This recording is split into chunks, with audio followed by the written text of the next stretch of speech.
Most holiday nights meant nothing to him. Just another reminder that a man could have everything and still go to sleep alone. But on that Christmas Eve, something unexpected happened. A quiet question from someone he barely knew would split his life into a before and an after. If this story touches you, remember to like, comment, and follow the channel. Your support keeps these stories alive.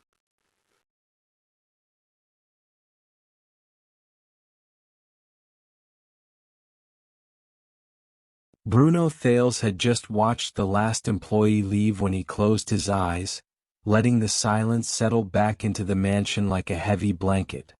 Through the wide office windows, the neighborhood's decorative lights flickered against the São Paulo night, reminding him, almost mockingly, that it was Christmas Eve. He ran his fingers through his dark hair and sighed, unbuttoning the top of his perfectly pressed shirt. From his mahogany desk drawer, he pulled out a bottle of imported whiskey, the only company he expected for the night. "Excuse me, sir." The soft voice from the half-open door startled him. "Do you need anything else before I go?" Bruno lifted his gaze and found Camila da Silva, the mansion's newly hired employee, standing in the doorway with her hands gently clasped in front of her. Her posture was professional, yet her brown eyes held a kind of genuine softness, something rare in the circles he moved in. "That won't be necessary, Camila. You can head home. Merry Christmas." He tried to sound casual, as if this were just another ordinary evening, as if loneliness wasn't swallowing him from the inside out. But instead of leaving, she hesitated. Her eyes wandered across the room, the whiskey bottle on the table, the jacket tossed over the chair, the festive lights reflected in the windows, and finally landed on Bruno himself, his tired eyes failing to hide the emptiness behind them. "You're spending the night alone?" The words slipped from her almost in a whisper, and she looked instantly embarrassed by her own boldness. Bruno attempted a diplomatic smile, the same one he used in business meetings whenever he wanted to politely end an uncomfortable conversation. "I have some reports to review. Quiet nights are perfect for that." A lie, and a weak one at that. There were no reports. Just silence. Whiskey. Maybe an old movie he had seen 100 times. Camila sensed it, but she still didn't leave. She bit her lower lip as if battling with something inside herself. And then it happened. "Would you like to have dinner at my place?" The words burst out quickly, surprising them both. Her cheeks flushed, but she held his gaze. "I mean, no one should spend Christmas alone. I live in a small rented house, simple, but the food is good." For the first time in years, Bruno blinked in genuine shock. In his 42 years, no employee had ever crossed that line. Irritation rose for a moment. His usual reaction whenever someone stepped past the boundaries he carefully built around his life. But then he saw her eyes. There was no hidden agenda.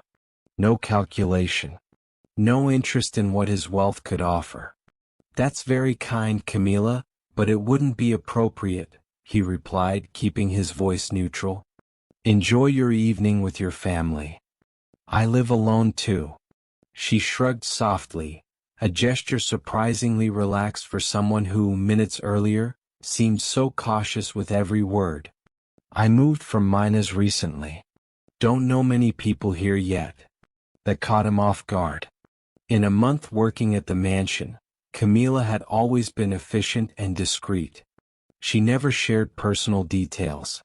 Somehow, he had imagined her returning to a lively home, perhaps to elderly parents or younger siblings. The picture of her alone on a São Paulo Christmas didn't match the image he'd created. "Still thank you. But I'd rather stay." His tone came out harsher than he intended, retreating into the formality that had protected him for years. Camila nodded, her expression softening with understanding. "Of course. Sorry for the intrusion. She turned to leave but paused with her hand on the doorknob. If you change your mind. I live on Rua das Acacias, number 87 in Butanta. Yellow house. Jasmine tree in front. Then she left, taking with her a strange, unfamiliar sensation he couldn't name. Bruno walked to the window with his whiskey, watching the sky where a few stubborn stars still shined despite the light pollution. From his mansion in Jardim Europa, he could see the city sprawling beneath him, a sea of lights holding millions of stories unfolding at once. How many Christmas dinners were happening right then? How many families gathered? How many friends celebrated? How many kids counted the hours for their gifts? He hadn't celebrated Christmas in almost 20 years, since his parents died. He hadn't celebrated Christmas in nearly 20 years, ever since his parents died. In the early days of his career, while building what would eventually become one of the largest construction companies in the country, he used work as an excuse to avoid the festivities. Over time, loneliness had become a habit, a safe place. His few attempts at serious relationships always ended the same way: women who saw the money, not the man. He took a sip of whiskey, feeling the burn in his throat as he watched a couple cross the street below, holding hands, probably heading to a celebration. The man carried a bag of gifts, and the woman laughed at something he said. So ordinary. So unreachable. The phone rang, pulling him out of his thoughts. It was Gustavo, his business partner for 15 years. Bruno. Still time for you to come over, my friend? Marcella made that turkey recipe you love, and the kids won't stop asking about their godfather. Bruno smiled softly. Every year the same invitation. Every year the same polite refusal. Thanks, but I'll stay home tonight. We'll talk tomorrow. One day you'll stop hiding in that mansion, you know? Gustavo teased, his voice carrying both affection and worry. Anyway, Merry Christmas, buddy. After hanging up, Bruno returned to the window. A light rain began to fall, reflecting the city's colorful lights. This was not how he had pictured his life at 42. Professional success had come with a personal emptiness no luxury could fill. Camila's face came to mind. Her unexpected invitation. Her honest eyes. The yellow house with the jasmine tree. It was absurd to even consider going. He, Bruno Thales, having Christmas dinner at an employee's home? The press would have a field day. And what could a woman like her gain from him besides the obvious? But then he remembered the way she had looked at him. She didn't see the millionaire, the boss, the famous bachelor on the society pages. She saw a man who shouldn't be alone on Christmas. The clock read 8:47 p.m. when Bruno, driven by an impulse he couldn't explain, grabbed his car keys. He considered changing into something casual, but feared hesitating would make him abandon the idea.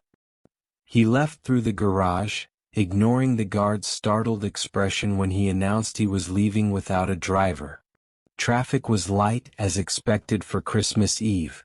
Streets decorated with lights and ornaments were nearly empty, save for a few last-minute shoppers. Following his GPS to Butanta, skyscrapers gradually gave way to simpler homes, narrower streets. A São Paulo different from the one he usually inhabited. By the time he turned into Rua das Acacias, the rain had grown heavier. Bruno slowed the car, searching for number 87. Suddenly he felt ridiculous. What was he doing? What would he say when she opened the door? How would he explain this sudden decision? He was about to turn around when he spotted it, the yellow house with the jasmine tree. Small but well cared for. String lights decorated the front window, and he could see a modest Christmas tree through the half-closed curtain. He parked the luxury car a few meters away, completely out of place in the neighborhood. He stayed inside for a few moments, hands on the steering wheel, torn between fleeing and facing whatever this was. Through the window, he saw a silhouette moving, Camila, probably preparing her solitary dinner. Something stirred inside him. A feeling of recognition, of reflection, of mirrored loneliness. He took a breath, stepped out of the car, and walked toward the small green door as rain soaked his Italian suit in seconds. He rehearsed what to say, like preparing for the most delicate negotiation of his life. Before he could change his mind, he rang the bell. Footsteps approached from inside. "Who is it?" "It's me." "Bruno," he answered, feeling strangely vulnerable. I changed my mind." The door opened, and Camila's expression shifted from shock to a warm, genuine smile that lit up her eyes. She wore simple jeans and a red blouse, completely different from her discreet uniform at the mansion. The smell of home-cooked food drifted from inside, awakening memories Bruno didn't know he still carried. "You're soaked," she exclaimed, opening the door wider. "Come quickly or you'll catch a cold." Bruno hesitated for a moment. Crossing that threshold felt like stepping into an invisible boundary that might change everything. But he stepped in. The house was small and cozy, decorated with simple care, light-colored walls, a modest Christmas tree with colorful ornaments that looked carefully chosen, not bought in sets like the impersonal decorations that filled his mansion. "Sorry for showing up like this," he said, suddenly feeling out of place. "I should have called." "If you had called, I wouldn't have believed it," she replied with surprising ease, closing the door.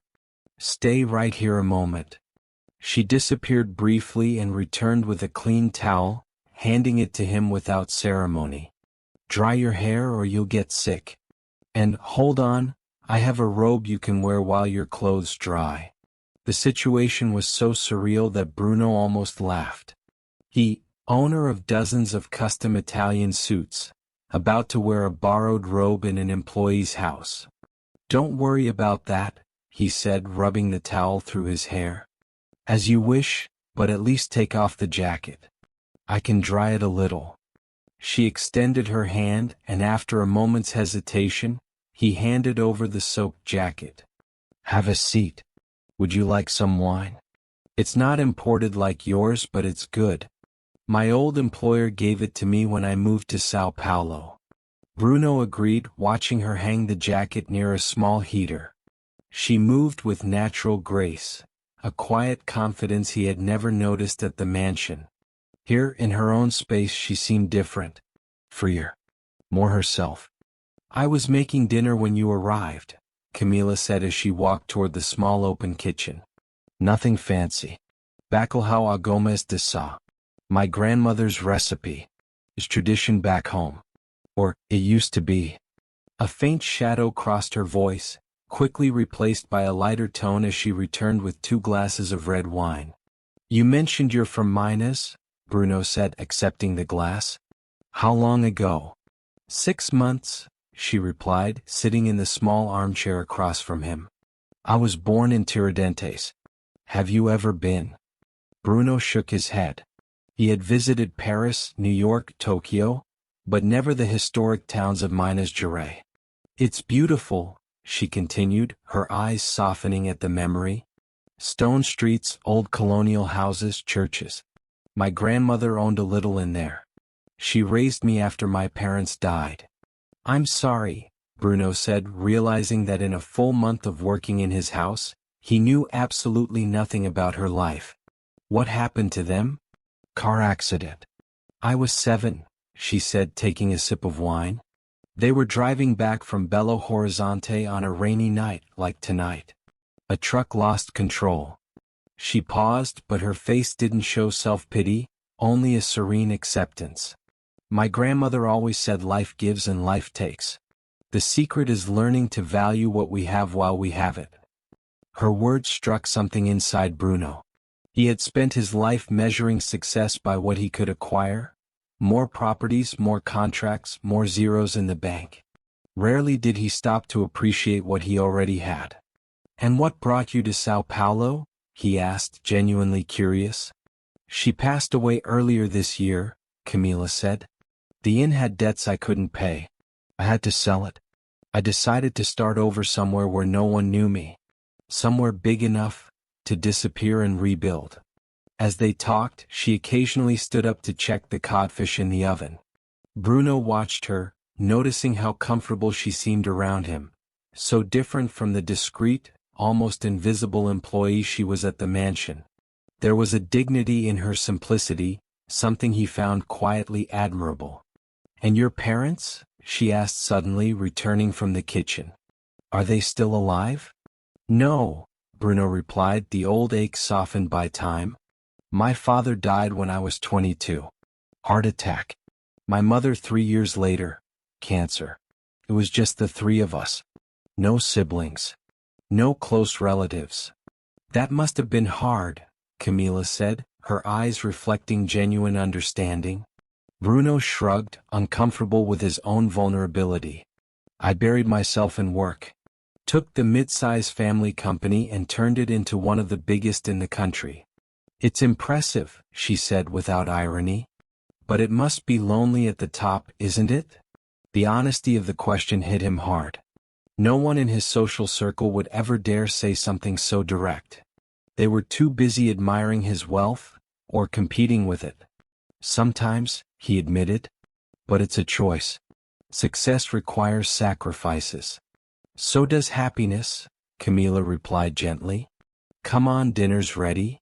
In the small dining room, the table was set with a white embroidered cloth and simple, elegant plates. A lit candle added warmth to the room. Alongside the main dish she had prepared rice, roasted potatoes, and a colorful salad. "Nothing fancy," she said shyly. "I hope you like it." The familiar aroma made Bruno's stomach growl. He was used to Michelin-starred restaurants and tasting menus, but this smelled like home. "It looks incredible." As they served themselves, the rain continued outside, forming a curtain of water that seemed to isolate the small house from the rest of the world. Bruno felt strangely protected there, free from expectations and appearances. "So, what's it like being Bruno Thales?" Camila asked after a few minutes of comfortable silence. "What do you mean?" he asked, intrigued. "You know, the successful businessman, Sao Paulo's most desired bachelor, according to that magazine I saw at the hair salon." She smiled, but there was no malice, only curiosity. Bruno nearly choked on his wine. "You read that article?" "It was impossible to avoid. Your picture took up half the page." She tilted her head, analyzing him. "Although you look more real now, sitting in my kitchen with wet hair, than in that staged photo." Bruno felt his face grow warm. "Those articles are ridiculous. My PR team insists."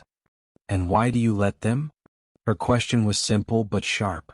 "It's part of the game," he replied, suddenly hearing how empty it sounded. "Visibility brings business. Business brings money. Money brings happiness," she teased softly. "Security," he corrected after a moment. "After what happened with my parents, after nearly losing the company, I promised myself I'd never feel that powerless again." Camila nodded, thoughtful. "Fear can motivate," she said gently. "But it can also trap." Her words hit him deeper than he expected. How much of his life was shaped by desire, and how much by fear? "And you?" he asked, shifting the focus. "Aren't you afraid living alone in a city like Sao Paulo?" "Of course I am," she replied honestly. "But life is too short to let fear choose everything for us. My grandmother used to say we should do at least one thing every day that scares us." She smiled, looking straight at him. "Today, inviting my boss to dinner was that thing." Bruno couldn't help smiling back. "And accepting the invitation was mine." For a moment, something passed between them, quiet, electric. Not boss and employee. Just two people, alone on Christmas, sharing food and stories and pieces of their hearts. Outside, the rain softened. In the distance, fireworks began to hint at midnight's approach. Bruno looked at his watch, surprised at how much time had passed. In his mansion by now he would be on his second glass of whiskey, numbly watching some TV program. "It's Christmas," Camila said softly, raising her glass. A toast? He lifted his own, studying her face, expressive eyes, sincere smile, no trace of pretense. She was refreshing. Real. To new beginnings, he said, surprising himself. To new beginnings, she agreed, touching her glass to his. In that small living room with the glow of Christmas lights and the warmth of homemade food, Bruno felt something he hadn't felt in years. Oh. Christmas morning arrived clear in Sao Paulo, the sky washed clean by the night's rain. Bruno woke up disoriented for a moment, his phone alarm vibrating insistently beside him. He reached out automatically to silence it, habit. Even on holidays he woke early. But something felt different. The ceiling above him wasn't the one in his bedroom. He sat up abruptly as memories of the previous night returned.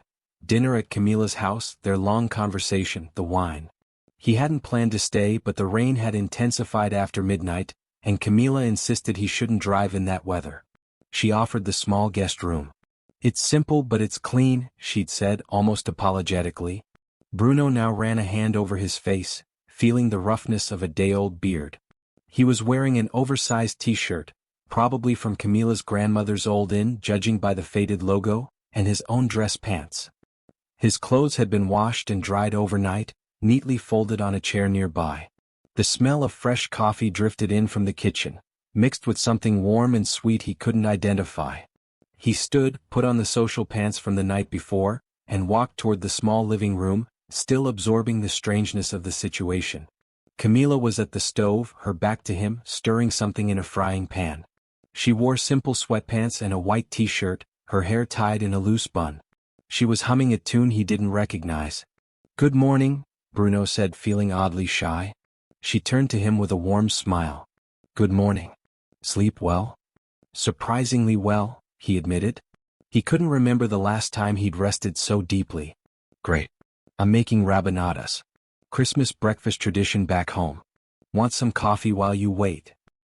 He nodded, watching her move around her small but organized kitchen. There was something hypnotic about the ease of her movements, the absence of artifice. In his world, people were never exactly who they seemed. There was always an agenda, a hidden interest. But Camila seemed transparent, like clear water. "Your phone rang a few times," she said, serving him a steaming cup. "It's on the little table." Bruno picked it up. Dozens of notifications, holiday messages from business contacts, a few from Gustavo, and several missed calls from Renata, his personal assistant. Typical. Company matters didn't stop, not even on Christmas. "Problems?" Camila asked, noticing his expression. "Nothing urgent," he replied, turning the phone face down. It was Christmas, any crisis could wait. They sat at the small table. The rabanadas were golden, dusted with cinnamon and sugar. Bruno took a bite and froze. "This is delicious," he said, genuinely impressed. "My mother used to make something similar." Camila's face lit up. "It's my grandmother's recipe. She used to say food brings back good memories." They ate in silence for a few moments, a silence so comfortable it surprised Bruno. Usually silence bothered him. In meetings, dinners, social events, he felt the need to fill it, to maintain control. But here it felt almost peaceful. "Do you have plans for today?" Camila eventually asked. The question caught him off guard. He didn't. Christmas Day was usually just another empty space in his agenda. "Not really," he admitted. "I usually spend the day catching up on work." Camila studied him over the rim of her coffee cup, her eyes holding curiosity and something else, compassion but without pity. "And you?" he asked. "I thought about going to Ibirapura Park," she said. "I heard it's beautiful with the Christmas decorations. And since I don't really know the city yet." She hesitated, then added softly. "You could come, if you'd like. I mean, only if you don't have other plans." The invitation hovered in the air. Bruno felt the familiar barrier rising, the invisible wall dividing his personal life from his employees, the fear of being seen in public with her, the inevitable speculation it would cause. And yet, the idea of spending more time with her felt strangely appealing. There was something about her that pulled him in, something that made him want to understand her, to hear more, to feel that sense of lightness again. "That sounds like a good idea," he said finally, surprising even himself. "But I need to stop by my house first to change." Her smile was immediate and sincere, not triumphant, not calculated. Pure. It had been years since a woman smiled at him like that, with genuine appreciation for his presence, not his status. 1 hour later, after dropping Camila off with a promise to return, Bruno stepped into his mansion. The contrast hit him like a punch. Vast, immaculate spaces. Magazine-perfect decor. And yet, completely devoid of warmth. For the first time he saw his own home through different eyes. Despite all its luxury, it lacked soul. He changed quickly into jeans and a casual shirt, clothes he rarely wore, and tried to make sense of what was happening. In less than 24 hours, his meticulously controlled routine had been turned upside down. He, who kept strict boundaries around relationships, was about to spend Christmas Day with a woman he barely knew yesterday. But instead of discomfort, he felt lighter, more present. His phone buzzed again. Renata. This time he answered. Sorry to bother you on the holiday, Bruno, she began. But we have an issue with the Alameda project. The investors from Dubai want an urgent video call today. The old Bruno would have cancelled any personal plan instantly. Work always came first. But something had shifted. Schedule it for tomorrow morning, he said firmly. It's Christmas, Renata. Even Dubai can wait 24 hours. Silence. She was clearly shocked. In 15 years he had never put personal plans before business. Is everything all right? She asked, genuinely concerned. Everything is great, he replied, realizing it was true. Merry Christmas, Renata. Take the rest of the day off. He hung up before she could protest, feeling an unfamiliar satisfaction. Small rebellions, but meaningful ones. He headed outside and found Antonio, the gardener, tending to the palm trees. You shouldn't be working today, Bruno said. Christmas is for family. Antonio hesitated. Your assistant asked me to check the new palms, sir. She said you were concerned after last night's storm. Guilt pricked him. Renata often anticipated his worries. Usually he admired that. But today, the palms are fine. Go home, Antonio. Be with your family. And tell Renata this was my order. The man's relief was visible. Thank you, Mr. Bruno. Merry Christmas. As the gardener hurried off, Bruno felt something warm unfurl in his chest. When had he last made someone smile like that? Soon after, he was back in the car heading toward the yellow house, toward Camila. And for the first time in years he wasn't thinking about work, duties, or appearances. He was simply looking forward to seeing her again. When Bruno parked in front of the yellow house again, Camila was waiting on the small porch. She wore a simple summer dress and carried a straw bag. Her face lit up the moment she saw him, a smile so genuine that something stirred inside his chest. I thought maybe you wouldn't come back, she admitted as she slid into the passenger seat. Why? He asked. She shrugged lightly. Maybe you realized you had more important things to do than spend Christmas with your employee. There was no bitterness in her tone, just a hint of self-protection. Bruno looked at her for a moment before answering. I couldn't think of anything more important today, he said softly. Her smile grew slowly, almost shy at first, then warm enough to unsettle him in ways he wasn't prepared for. In that instant he knew he was in trouble. That smile, honest, uncalculated, without any flicker of ulterior motive, pulled him in deeper than he intended to go. Ibrapura Park was surprisingly calm that Christmas morning. Families lounged on the grass. Children tested new bikes and roller skates. Couples strolled hand in hand under the gentle sun that followed the night's rain.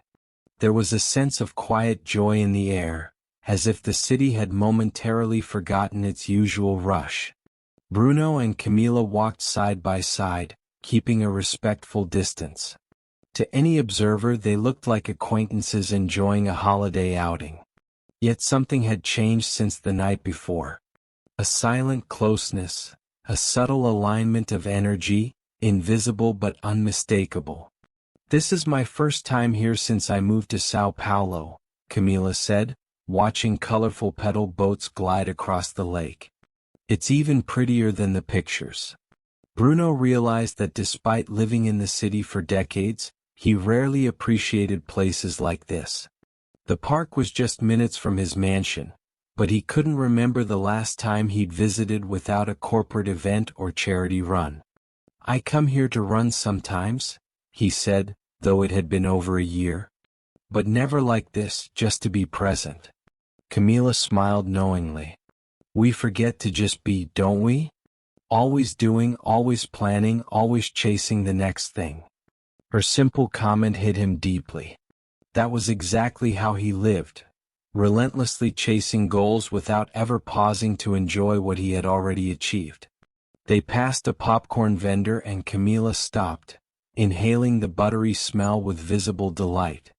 "I love park popcorn," she confessed, almost childlike. "Two, please," Bruno told the vendor immediately. "You don't have to," she began, but he gently cut her off. "Please. It's Christmas." They walked while eating, the silence between them comfortable. Bruno stole discreet glances at her. The way her eyes lit up at small details, her natural movements, the complete absence of artificiality so common in the women he usually dated. "Are you analyzing me, Mr. Thales?" she asked suddenly, turning to him with a playful smile. He flushed slightly, caught in the act. "Sorry? And call me Bruno." "Bruno," she repeated, testing the sound. "You know what's strange? I've worked in your house for a month, but I feel like I met you for real only last night." The observation was accurate.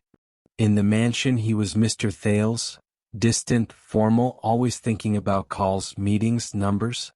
Even when physically present, his mind was elsewhere. "I feel the same," he admitted. "I don't usually open up like that." "I noticed," she said gently, without judgment. "Must be hard to trust people when you have so much to lose." Her insight surprised him. That was exactly it. The constant fear of being valued only for his wealth, of being used, of having every gesture analyzed for hidden meaning.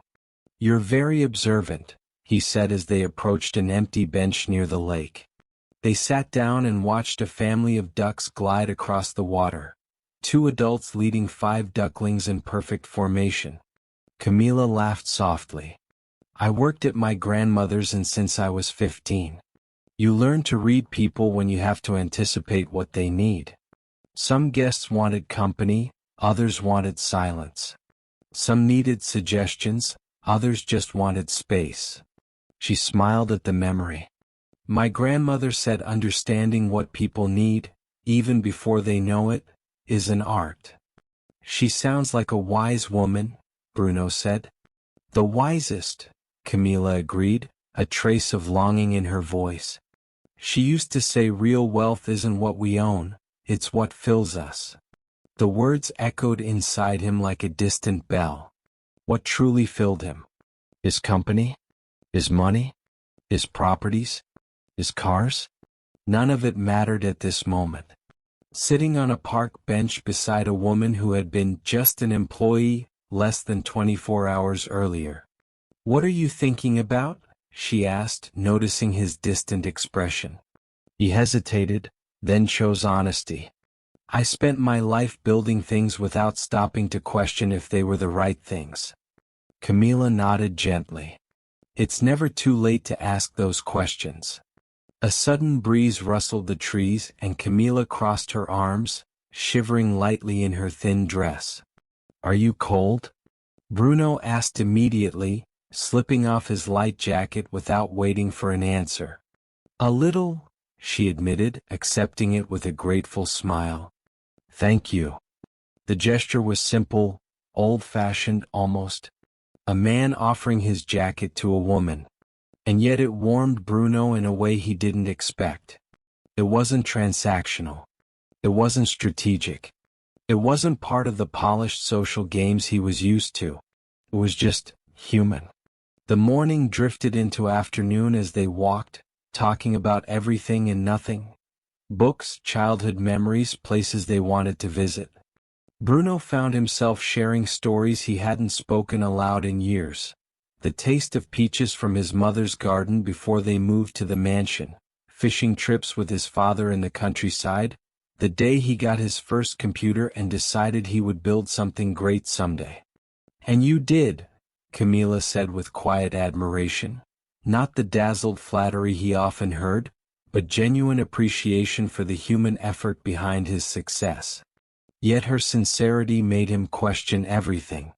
Sometimes I wonder if it was worth it, he confessed. All the work, the sacrifices, only to end up alone in a huge empty house. As soon as the words escaped, he regretted them. They sounded self-pitying. But Camilla didn't react that way. Maybe the house is waiting to be filled, she said softly. With laughter. Memories. People who matter. Their eyes met and a tension, warm, electric, settled between them. Bruno felt an impulse he barely restrained, to take her hand, touch her face, feel her hair. He stopped himself. Too soon. Too complicated. She was his employee. They had known each other, truly known, less than a day. His phone buzzed in his pocket. Gustavo again. With a sigh, Bruno silenced it without even looking. Work? Camilla asked gently. My partner, he said. Probably wanting to know why I refused that video call. Her eyebrows lifted in surprise. You refused work today? For me? There was no vanity in her tone, only genuine surprise. Yes, Bruno said simply. And it was the easiest decision I've made in years. Her smile warmed him from the inside out. As the sun began to set, families started leaving the park. Bruno realized he didn't want the day to end. He wasn't ready to return to a reality where they lived in separate worlds. He, the powerful businessman, she, the discreet employee. Are you hungry? He asked. We've only had popcorn and water. A little, she admitted. I should head home. I have leftover codfish. She hesitated then. Would you like to have dinner with me again? Just to finish the Christmas day properly? The question hung in the air, heavy with unspoken meaning. This wasn't just about another meal. It was about extending the bubble they had created, outside time, outside rules, outside expectations. He knew he should say no. He should go home. He should put things back into categories, boss, employee boundaries. But instead he heard himself say, I'd love to. But this time I'll bring dessert. Her smile. God. It hit him like a sunrise. The days between Christmas and New Year slipped into a strange alternate reality for Bruno and Camilla. Officially nothing changed. He remained the busy businessman. She remained the efficient employee who kept the mansion running flawlessly. But beneath the surface, something quiet and undeniable was unfolding. Bruno reduced his work schedule to the bare minimum, delegating meetings he once considered mandatory. He began finding excuses to pass by the kitchen whenever he knew Camilla would be there. He asked her opinion on decorations, something he had never cared about.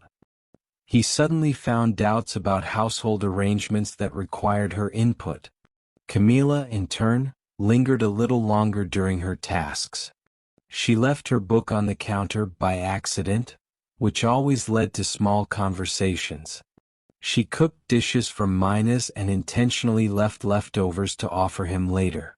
Their exchanges grew slightly longer, slightly warmer, slightly less formal every day.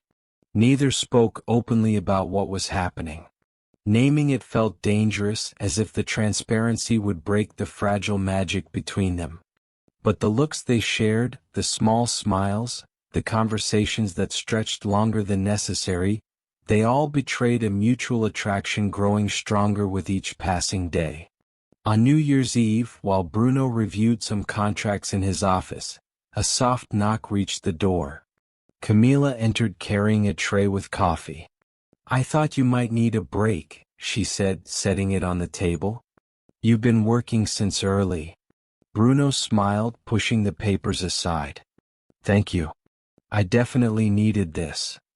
A silence settled, comfortable, familiar. Camilla poured the coffee with her usual grace, and Bruno watched her with the awareness he'd been fighting for days now. Something inside him leaned toward her every time she was near. "Do you have plans for tonight?" he finally asked, keeping his tone casual. "For New Year's Eve?"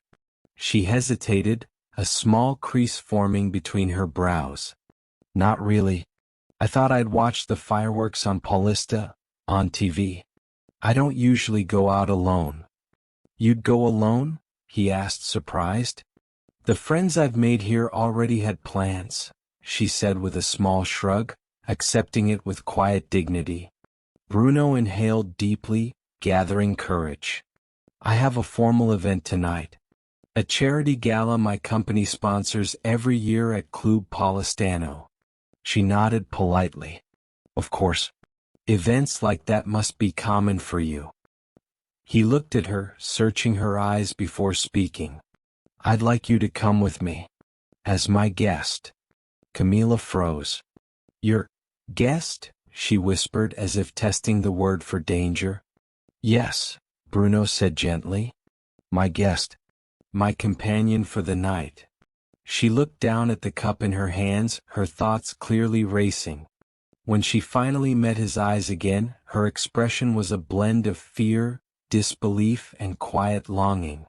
"Bruno, your world is very different from mine," she said softly. "Those people, I'm not sure I would fit in." Bruno's smile was subtle, tired, honest.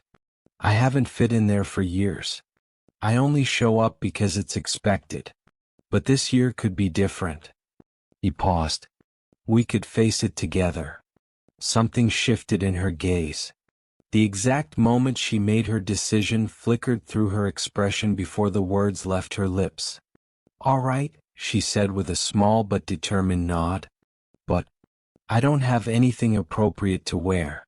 I don't own gowns."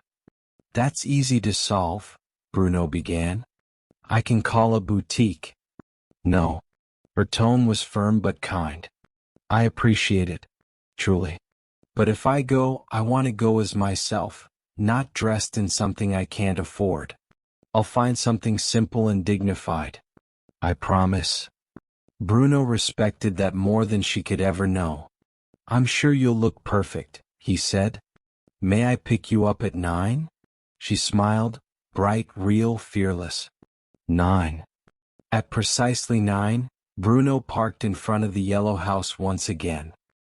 He adjusted the bow tie of his tuxedo as he approached the door, feeling absurdly nervous, a sensation he hadn't felt in many years. When Camila opened the door, Bruno forgot how to breathe. She was stunning. Her navy blue gown was simple, elegant, slightly shimmering under the porch light. Her hair, usually tied back for work, fell in soft waves over her shoulders. Her makeup was minimal but flawless, enhancing her natural beauty instead of hiding it. "You look," he swallowed. "You look beautiful." A faint blush colored her cheeks. "Thank you. I found this dress on clearance at the mall. I hope it's appropriate." "It's perfect," he said with absolute sincerity, offering his arm. "Shall we?" The drive to Club Paulistano felt suspended in time, a soft anticipation humming in the air. Camila looked out the window, taking in the city lights, while Bruno stole glances at her, astonished by how right it felt to have her there. But her tension grew as they approached the valet area, surrounded by expensive cars and elegantly dressed guests. "Hey," Bruno said quietly as the car stopped. "They're just people." She let out a small breath. "People who are very rich, very powerful, and very used to judging. And many of them are as boring as financial reports," he added, earning a laugh that instantly eased her shoulders. Inside, the ballroom shimmered with luxury, crystal chandeliers, golden decor, elegantly dressed guests mingling with glasses of champagne. The usual stares followed Bruno as always. But this time the stares weren't only for him. Bruno Thales. The high, lacquered voice of Regina Avalar cut through the air. Regina, a well-known socialite, approached with her entourage behind her like a flock of jeweled birds. What a surprise to see you accompanied this year. Aren't you going to introduce us? Bruno felt Camilla stiffen slightly, but she kept her posture steady, graceful, dignified. Regina, this is Camila de Silva, he said calmly. Camila, this is Regina Avalar. Delighted, Camila said with perfect politeness, extending her hand.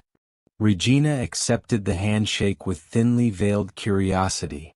De Silva? I don't recall the family. I'm from Tiradentes, Minas Gerais, Camila replied gently. My family isn't known in Sao Paulo. Oh, charming. The countryside. Regina chirped with a sugar-coated condescension that made Bruno's jaw tighten. Before he could intervene, Gustavo appeared, like a lifeline. There you are, Bruno. Finally. We need to talk about the proposal from the Chinese group. Then he turned to Camila with an easy smile. And you must be the famous Camila. Bruno has talked a lot about you. Bruno shot him a murderous look, but Gustavo only winked. Camila smiled back, visibly more relaxed. A pleasure to meet you. The pleasure's mine, Gustavo said.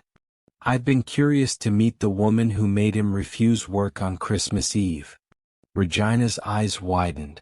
Refused work? Bruno never refuses work. Camila straightened, not aggressively, just with quiet dignity. I believe even the busiest men deserve a moment of pause. Especially on Christmas. Regina blinked, caught off guard. Bruno placed a gentle hand on Camila's back. We'll take a walk around. Excuse us. As they walked away, he leaned toward her and murmured, You were incredible. She let out a small breath. I was terrified. She didn't like you, Bruno whispered back. Don't worry. Regina doesn't like anyone she can't use. Camila laughed softly, tension fading. And in that moment, walking beside her through a glittering room of people who didn't matter, Bruno felt something powerful settle in his chest. He wanted her there. Not as an employee. Not as a charity guest. But as someone who mattered. Bruno followed her gaze toward the horizon of Sao Paulo, where the city lights blinked like earthbound stars. For a long moment, neither of them said anything. The distant murmur of the party behind them felt far away, like it belonged to another life. I used to be exactly like them, he said at last, his voice low. Chasing numbers, deals, appearances, convincing myself that meant I was winning. Camila turned her head slightly, studying his profile. The usually composed businessman looked strangely exposed under the night sky, bow tie loosened, hair a bit ruffled, eyes reflecting something softer than she was used to seeing. And now, she asked. Now I'm starting to wonder if I was just avoiding myself, he replied. Avoiding the silence. Avoiding admitting that somewhere along the way, I built a life that looked impressive from the outside and empty on the inside. She didn't rush to fill the silence that followed. She simply stood beside him, close enough that their shoulders almost brushed, giving him space to say what he needed to say. You know what scared me the most when you invited me to dinner that night? He continued. It wasn't the idea of going to your house. It was the idea of feeling something I couldn't control. You're very used to being in control, she said gently. It's how I survived, he replied. But it's not how I want to live anymore. Camila looked back at the city, letting his words sink in. What do you want then, Bruno? He swallowed, feeling the weight of that question. The old him would have answered with a list. New projects, international expansion, bigger numbers. Tonight the answer felt very different. I want a life that feels like your house on Christmas Eve, he said quietly. Warm. Real. Full of small things that matter more than contracts and headlines. Her breath caught for a second. I want mornings that smell like coffee and rabanadas, he added with a faint smile. I want conversations where I don't have to perform. I want to laugh more. And I. He hesitated, the next words perched on the edge of a precipice. I don't want to keep walking through this world alone. A hush fell between them. In the ballroom inside, someone began counting down the final minutes of the year. Outside, the breeze grew cooler, brushing at the loose strands of hair by Camilla's face. She turned to him fully now, eyes searching his. "Bruno, I'm not part of your world." "Not really," she said softly. "I don't have anything to offer you in terms of status or connections. I'm just—" "You're not just anything," he interrupted, more firmly than he intended. "Since the night you invited me to your house, you've given me more than most people did in years. You gave me honesty. You gave me peace. You gave me the courage to say no to work. To say yes to life even if just a little." Her eyes grew bright with unshed tears. "That's not nothing, Camilla. That's everything." The noise inside grew louder, people getting ready for the countdown. A group spilled onto the terrace, laughing, glasses of champagne in hand. 10, 9, 8. The crowd began to shout together, voices echoing into the night. Bruno took a step closer to her. "I know this is complicated," he said quickly, as if time were running out, because it was. "You work for me. Our lives are different. I don't want to disrespect your boundaries or rush you into anything. But I also don't want to pretend this is just nothing." 7, 6. "What are you saying, Bruno?" she whispered, her heart pounding so loudly she could feel it in her throat. "I'm saying that, for the first time in a very long time, I want to try," he said.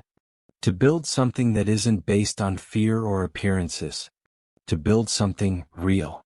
And I want to do that with you if you'll let me." 5, 4. The world seemed to narrow to the space between them. The terrace. The wind. The city. The sound of other people counting down to a future that, for Bruno and Camilla, might look very different from anything they had imagined. "You don't have to give me an answer tonight," he added quickly. "Just don't walk away without knowing how important you've already become to me." 3, 2. Camilla stared at him, emotion swirling in her eyes, uncertainty, fear, wonder, and something unmistakably warm. "Bruno," she murmured, "I don't know where this will lead. I don't know if I'm ready for what comes with being close to you in this world of yours." He nodded, accepting that. "I'm not asking you for certainty.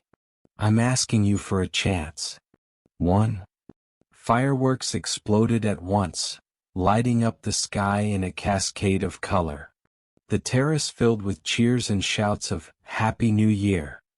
Glasses clinked, people embraced, couples kissed under the showers of light. Camilla looked up at the sky, then back at him. In that instant, she remembered her grandmother's words. "Do one thing every day that scares you." "All right," she said softly, almost lost beneath the sound of the fireworks. "Let's give it a chance." Bruno's chest tightened. "But on one condition," she added. "Anything." "I'm not going to be one more beautiful accessory for your parties," she said, her tone gentle but firm. "If we do this, we do it honestly. Slowly. With respect. I don't want to lose myself trying to fit into your world." "You won't," Bruno replied. "If anything, I'm the one who wants to be more like you." She smiled then, a smile full of light, more dazzling to him than the fireworks overhead. "Happy New Year, Bruno," she whispered. "Happy New Year, Camilla." For a brief second they simply stood there, breathing the same air, hearts beating in the same suspended moment. Then Bruno lifted a hand, brushing a strand of hair gently away from her face. She didn't pull back. "May I?" he asked. She answered not with words, but by closing the last inches between them. Their lips met in a kiss that was unhurried, tentative, and yet full of unspoken promises. It wasn't the passionate display people expected from the city's most desired bachelor. It was something quieter, deeper. A beginning. Around them, fireworks roared, but neither of them seemed to notice. Later that night, as they left the club and the city returned to its usual rumble, Bruno took her hand again, Not as an image, not as a performance, but as a man who had finally decided to stop running from his own heart. Months from that evening, people would still whisper about the New Year's gala where Bruno Thales appeared with a mysterious woman no one recognized. Some would speculate. Some would judge. Others would quietly admire the way his gaze softened whenever it rested on her. But none of that mattered. Because for Bruno and Camila, that New Year's Eve wasn't about society pages or financial projections. It was about a man who finally allowed himself to need someone, and a woman brave enough to open her door and her heart to him. And all of it began with a simple, daring question on a lonely Christmas Eve. Would you like to have dinner at my place? If this story touched your heart, don't forget. Backhand index pointing right, like the video to support the channel. Speech balloon, comment what part moved you the most. Pushpin, subscribe and turn on notifications so you don't miss the next story. Your interaction helps these stories reach more people who need a little hope in their day.